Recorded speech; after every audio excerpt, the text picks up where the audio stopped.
যুক্তরাষ্ট্রের president Donald Trump বলেছেন ৬০ দিনের যুদ্ধবিরতি প্রস্তাবে রাজি হয়েছে ইসরায়েল। সেনেটে এক ভোটে পাশ ডোনাল্ড ট্রাম্পের বিতর্কিত বিগ বিউটিফুল বিল। বিলের বিরোধিতা করে নতুন পার্টি গঠনের ঘোষণা ইলন মাস্কের। ইলন মাস্ককে আমেরিকা থেকে তাড়ানোর হুমকি ট্রাম্পের। গাজায় ইসরায়েলের হামলায় মঙ্গলবার নিহত আরও ১০৯ ফিলিস্তিনি। ইসরায়েলে হাইপারসনিক মিসাইল হামলা ইয়েমেনের। গাজায় নতুন করে প্রতিরোধ যুদ্ধ শুরু করেছে হামাস। বিডিভিউজ ইনফোটেনমেন্টে স্বাগত জানাচ্ছি, আমি সুস্মিতা দাস। আজ জানাবো প্রতিরক্ষা সংক্রান্ত গুরুত্বপূর্ণ কিছু খবর। যুক্তরাষ্ট্রের প্রেসিডেন্ট ডোনাল্ড ট্রাম্প মঙ্গলবার বলেছেন ৬০ দিনের যুদ্ধবিরতিতে রাজি হয়েছে ইসরায়েল। আমি আশা করি হামাসও এই প্রস্তাব মেনে নেবে। কাতার এবং মিশর এই প্রস্তাব সামনে হাজির করবে শিগগির। মঙ্গলবার ট্রাম্প তার ব্যক্তিগত ট্রুথ সোশ্যাল নামক সামাজিক যোগাযোগ মাধ্যমে লিখেছেন, আমার প্রতিনিধি আজ দিনভর ইসরায়েলের সাথে আলোচনা করেছেন গাজায় যুদ্ধবিরতির লক্ষ্যে। ইসরায়েল আমাদের প্রস্তাব মেনে নিয়েছে। কাতার এবং মিশরও কঠোর পরিশ্রম করে যাচ্ছে এই লক্ষ্যে। সর্বশেষ আমরা যে প্রস্তাব তৈরি করেছি এটা কেবল ভালো নয়, বরং মধ্যপ্রাচ্যের দুরবস্থা উত্তরণে এটাই এখন একমাত্র পথ। হামাস যদি এটা না মানে তাহলে পরিস্থিতি আরও জটিল হবে। তবে হামাস এবং ইসরায়েলের পক্ষ থেকে এখনও এই প্রস্তাব বিষয়ে কোনো কিছু বলা হয়নি। সিএনএনের রিপোর্টে বলা হয়েছে, ইতোমধ্যে কাতারের পক্ষ থেকে ৬০ দিনের যুদ্ধবিরতি প্রস্তাব ইসরায়েল এবং হামাস উভয় পক্ষকে হস্তান্তর করা হয়েছে। প্রস্তাবটির মধ্যস্থতাকারীর ভূমিকায় রয়েছে হোয়াইট হাউস। প্রস্তাবটি পেশের আগে মঙ্গলবার ওয়াশিংটনে দীর্ঘ আলোচনা করেছেন ইসরায়েলের কৌশলগত মন্ত্রী রন ডারমার এবং প্রেসিডেন্ট ডোনাল্ড ট্রাম্পের মধ্যপ্রাচ্য বিষয়ক বিশেষ দূত স্টিভ উইটকফ। হোয়াইট হাউসের এই প্রস্তাব তৈরির পেছনে কয়েক মাস ধরে বিভিন্ন পক্ষের সাথে আলোচনা করেছেন স্টিভ উইটকফ। নতুন যুদ্ধবিরতি প্রস্তাবের বিষয়বস্তু প্রকাশ করেনি হোয়াইট হাউস।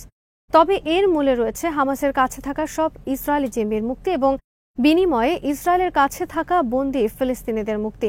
চুক্তির বিস্তারিত আনুষ্ঠানিকভাবে প্রকাশ করবে কাতার। ইসরায়েলের লক্ষ্য গাজায় হামাসকে সম্পূর্ণ নির্মূল করা, কিন্তু বর্তমানে সেটি কঠিন হয়ে গেছে ইসরায়েলের জন্য, কারণ হামাস মূলত এখন আত্মগোপনে চলে গেছে। গত মার্চ মাসে হামাস ইসরায়েল যুদ্ধবিরতি ভেঙে যাবার পর ইসরায়েল প্রতিদিন গড়ে ১০০ করে ফিলিস্তিনিদের হত্যা করছে, যাতে সমস্ত ফিলিস্তিনিরা গাজা থেকে অন্য দেশে চলে যেতে বাধ্য হয়। মঙ্গলবার ইসরায়েল গাজায় হত্যা করেছে কমপক্ষে ১০৯ জন ফিলিস্তিনি। এর আগে সোমবারও গাজায় ইসরায়েলের হামলায় নিহত হয়েছে শতাধিক ফিলিস্তিনি। মঙ্গলবার ইসরায়েল যুক্তরাষ্ট্র পরিচালিত একটি মানবিক কেন্দ্রে খাদ্য সংগ্রহের জন্য লাইনে দাঁড়ানো ফিলিস্তিনিদের উপর ইসরায়েলি হামলায় নিহত হয়েছে কমপক্ষে ২৮ ফিলিস্তিনি। ৬০ দিনের যুদ্ধবিরতি বিষয়ে টাইমস অফ ইসরায়েলের খবরে বলা হয়েছে, সোমবার হোয়াইট হাউস সফরের সময় ডোনাল্ড ট্রাম্প নেতানিয়াহুর উপর তীব্র চাপ প্রয়োগ করবেন। ডোনাল্ড ট্রাম্প বলেছেন, আমি আশা করি আগামী সপ্তাহে নেতানিয়াহুর সাথে আমার একটি চুক্তি হবে। ইসরায়েলে মঙ্গলবার হাইপারসনিক ব্যালিস্টিক মিসাইল হামলা চালিয়েছে ইয়েমেনের ইরান সমর্থিত হুথি আর্মি আনসারাল্লাহ। হুথি আর্মি মুখপাত্র ব্রিগেডিয়ার জেনারেল ইয়াহিয়া সারি এক বিবৃতিতে বলেছেন, তারা প্যালেস্টাইন ২ নামক হাইপারসনিক মিসাইলের সাহায্যে সফল হামলা চালিয়েছে ইসরায়েলের বেন গুরিয়ন বিমানবন্দরে। এছাড়া আরও ৩টি শহরে সফল ড্রোন হামলা চালানো হয়েছে। হামলার ফলে মঙ্গলবার এয়ার রেইড সাইরেন্স বেজে ওঠে গোটা ইসরায়েল জুড়ে। ইসরায়েলিদের মধ্যে নতুন করে ছড়িয়ে পড়ে যুদ্ধ আতঙ্ক। ইসরায়েল আর্মি বলেছে, তারা ইয়েমেন থেকে আসা ৩টি মিসাইল প্রতিহত করেছে। হামলায় কোনো ক্ষয়ক্ষতি হয়নি। ইসরায়েল আর্মি বলেছে, ইরানের মতো শিক্ষা দিতে হবে ইয়েমেনকে। শিগগির B2 স্পিরিট বোমারু বিমানের ইয়েমেন ভ্রমণের সময় হয়েছে। ইসরায়েলে হামলার স্বাদ তাদের মিটে দেওয়া হবে। মঙ্গলবার হামাসের সামরিক শাখা কাসাম ব্রিগেডস এক বিবৃতিতে জানিয়েছে, ইসরায়েলের মার্কাভা ট্যাঙ্ক, সামরিক বুলডোজার সহ বিভিন্ন সেনা অবস্থান লক্ষ্য করে সফল রকেট হামলা চালানো হয়েছে। গাজার খান ইউনিসে চালানো হয়েছে এসব হামলা।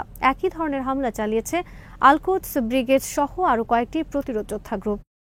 যুক্তরাষ্ট্রের সিনেটে মাত্র এক ভোটের ব্যবধানে মঙ্গলবার পাশ হয়েছে ডোনাল্ড ট্রাম্পের ব্যাপক আলোচিত সমালোচিত the one big beautiful bill act. সিনেটে ভোটাভুটিতে বিলটির পক্ষে এবং বিপক্ষে সমান সংখ্যক তথা ৫০টি করে ভোট পড়ে। এরপর ভাইস প্রেসিডেন্ট জেডি ভান্স তার কাস্টিং ভোট বিলের পক্ষে প্রদানের মাধ্যমে পাশ করার ব্যবস্থা করেন বিলটি পাশের সময় বিরোধী ডেমোক্র্যাট সেনেটররা মাথা নিচু করে আসনে বসে থেকে বিলের বিরোধিতা করেন। এর আগে কংগ্রেসও বিলটি পাশ হয়েছে মাত্র এক ভোটে। সিনেটে বিলটি পাশের পর আবারও পাঠানো হয়েছে কংগ্রেস বা সংসদের নিম্নকক্ষে। সেখানে এই বিলের উপর পুনরায় আলোচনা বা বিতর্ক হবে। ডোনাল্ড ট্রাম্প হুমকি দিয়েছেন, আগামী ৪ জুলাইয়ের মধ্যে বিলটি সংসদের উভয় কক্ষে পাশ করে তার কাছে পাঠাতে হবে, যাতে তিনি বিলটিতে স্বাক্ষর করে আইনে পরিণত করতে পারেন। ব্যাপক আলোচিত এই বিলের মূল বিষয়বস্তু হল, যুক্তরাষ্ট্রের জনসাধারণের উপর থেকে ব্যাপকভাবে ট্যাক্স কর্তন করা হয়েছে। এতে বিপুল পরিমাণ রাজস্ব ঘাটতি দেখা দেবে। বছরে এই রাজস্ব ঘাটতির পরিমাণ দাঁড়াবে $650 বিলিয়ন। তবে এই রাজস্ব ঘাটতি ঠেকানোর জন্য ট্রাম্প প্রশাসন দেশটির খাদ্য সহায়তা, মেডিকেল সহায়তা সহ আরও বিভিন্ন সামাজিক ও পরিবেশ খাতে বিভিন্ন ফান্ডে বিপুল পরিমাণ সহায়তা বন্ধ করে দিয়েছেন। এছাড়া পুনর্নবায়নযোগ্য জ্বালানি খাত, বৈদ্যুতিক যানবাহন সহ আরও বিভিন্ন খাতে সরকারি সহায়তা বন্ধ হয়ে যাবে। বিলটি পাশের ফলে যুক্তরাষ্ট্রের সরকারি ঋণের পরিমাণ ব্যাপকভাবে বৃদ্ধি পাবে সামরিক ব্যয়। বিলে চলতি বছর সামরিক বাজেটে অতিরিক্ত $150 বিলিয়ন বরাদ্দ দেওয়া হয়েছে। এই অর্থ খরচ হবে রণতরী নির্মাণ, নতুন গোল্ডেন ডোম মিসাইল সহ আরও কিছু নতুন অস্ত্র নির্মাণে। চলমান বাজেটে অতিরিক্ত $150 বিলিয়ন সামরিক খাতে বরাদ্দের ফলে চলতি বছর যুক্তরাষ্ট্রের সামরিক বাজেটের পরিমাণ দাঁড়াচ্ছে $960 বিলিয়ন। আগামী বছর এটি ছাড়িয়ে যাবে $1 ট্রিলিয়ন বা $1000 বিলিয়ন। নতুন বিল পাশের ফলে কঠোর হবে যুক্তরাষ্ট্রে ইমিগ্রেশন ব্যবস্থা কঠোর করার জন্য $70 বিলিয়ন বরাদ্দ রাখা হয়েছে। যুক্তরাষ্ট্রের বর্তমান সরকারি ঋণের পরিমাণ $3 ট্রিলিয়ন বা $3000 বিলিয়ন।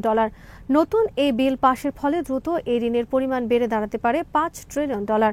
বিশাল এ বিলের তীব্র বিরোধী ডোনাল্ড ট্রাম্পের ঘনিষ্ঠ ধনকুবের ইলন মাস্ক।